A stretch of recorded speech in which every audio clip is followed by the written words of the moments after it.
Oh, andito na ngayon ang tirador ng mga kalabasa.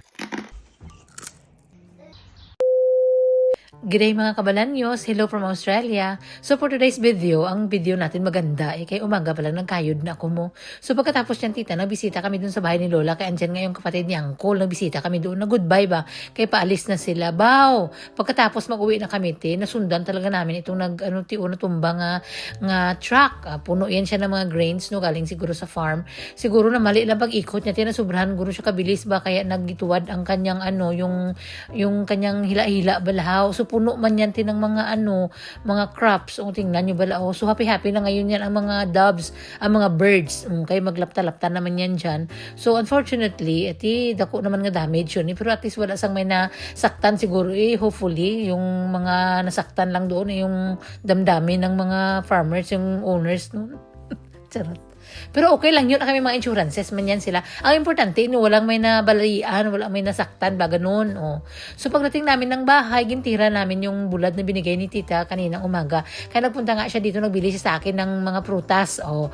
Maliban dun sa bulad or tuyo, binigyan din tayo ni tita ng maraming garlic. O di mga ilang buwan din ang konsumo natin yan, hindi na tayo magbili sa market. Kasi ngayong araw marami kaming kagrasyahan, tita.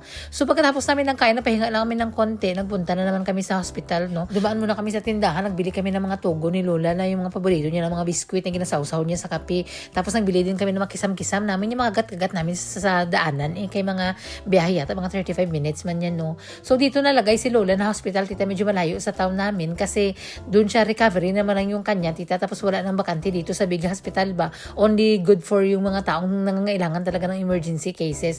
Di si Lola recovery lang naman yun sa kanya. Kaya pinasa siya doon sa malayo. Kaya magbisita kami doon, kaya ang nakita na kami ni Lola nung Pasko lang. Pero since nagpunta siya doon kasi tita, hindi pa ako nakabisita talaga sa kanya. So, today is the day. Oh. Kasi na-miss niya daw ako mo. Pagkakita isa akong sabi, bakit ka gumanda? Oh. Joker din pala si Lola. Wala, kaya akala niya siguro nagpayat ako kaya naka-t-shirt lang ako ba. Bulat na, feeling niya lang yun. Siguro sinabi-sabi lang yun para mabalik-balik ako doon. Na-miss niya siguro ako. Imagine niyo sa araw-araw na pagsasama namin, matagal na kami hindi nagkita na naman. Medyo na-miss ko din si Lola, tipay. Pero at least kahit paano, kung wala si Lola dito, hindi marami din ako nagagawa sa buhay ko. Nakaka-extra din tayo ng pera. O, ganun. So, dumating na kami dito. Alam niyo naman dito sa amin sa Australia is very summer. Naging talaga. So, makita yung dagat. Yan, blue, marami nagaligo. So, mga anak ko gusto atat na atat. Singko mamaya na lang pagkatapos ka bisita kay Lola. So, for short, no, hindi na tayo nag-video-video doon sa loob na para may harap man tayo moment ng mga yung chika-chikahan dyan. So, nag-U-turn lang kami dyan saka nag-wave-wave ng goodbye. Kaya nagalantaw yan siya sa amin sa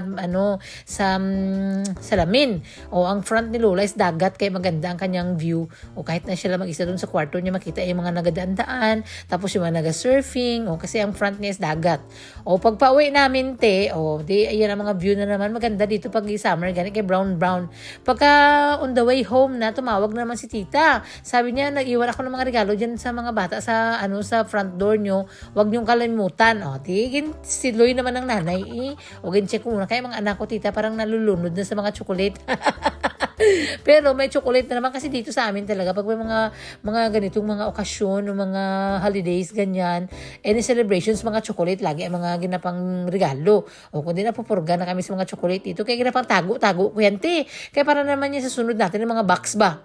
Alam kung ipakain ko na kaya Astrid magtambok na ito, tingnan yung mga pisngi niya, kapula-pula na. Ay, so sabi ko kanina napagod ako pa sa buong araw, ba ayoko na sana magpa too much ng mga trabaho. Kaso nakita ko yung mga kalabasa ko na nagtawag sila sa akin, sabi niya painumin niyo naman kami ng tubig. Ay nagalaya na kami dito. Bigat lang talaga yung init dito sa amin, tinasusunog talaga ang mga kalabasa ko. Nung nawala na yung gana ko, sabi ko pangimpasin ko na sila ngayon at pangkuha ko na antayin ko pa mamalaya at hindi na ako makakain yan. Tapos painom ko ng mga tubig itong aking mga tanim dito, pati yung kalamansi ko.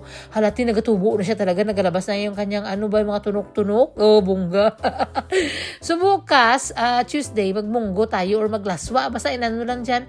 Basta may kalabasa na nadahon para ma-enjoy na natin. Kadami-dami ko na tanom na kalabasa, maliit na talaga na survive. Sobrang init, ganit. Alangan ng araw-araw naman bunyag ako. Lapad-lapad sa kanila, hindi na kaya. Nagluto na pa ni hapon, okay na. At saka may rice caprito na karne, okay na. Sampat na.